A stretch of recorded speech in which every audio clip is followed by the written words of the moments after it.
مشاهدينا الكرام، السلام عليكم ورحمة الله تعالى وبركاته. في تصريحات جديدة حملت الكثير من الثقة والطموح.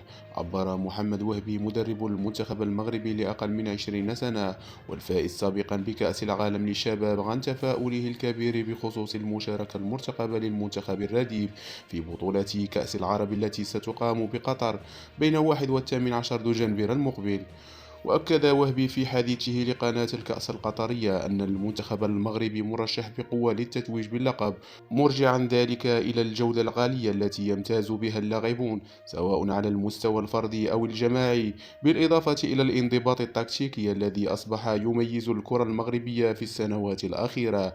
وأشار وهبي إلى أن اللائحة التي أعلن عنها المدرب طارق سكيتيوي تضم أسماء وازنة قادرة على تقديم بطولة استثنائية، خاصة في الخط الأمامي الذي اعتبره أحد أقوى خطوط الهجوم في البطولة.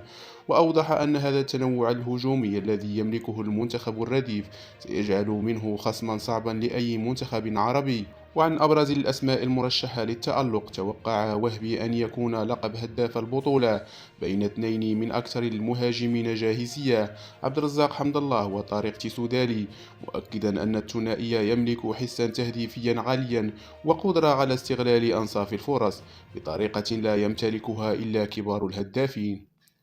كما شدد على أن المغرب يدخل هذه البطولة بعقلية الفوز فقط، مضيفا أن الأداء القوي للأسود في السنوات الأخيرة على جميع المستويات جعل جميع المنتخبات العربية تضع ألف حساب لتمثيلية الكرة المغربية، سواء بالفريق الأول أو الرديف أو الفئات السنية. وختم وهبي بأن مشاركة المنتخب الرديف في هذا الحدث العربي سيكون فرصة جديدة لإبراز قوة المنظومة الكروية المغربية، وإرسال رسالة واضحة مفادها أن المغرب لم يعد يصنع منتخبا واحدا، بل منظومة كاملة من المنتخبات القادرة على المنافسة قاريا وعربيا.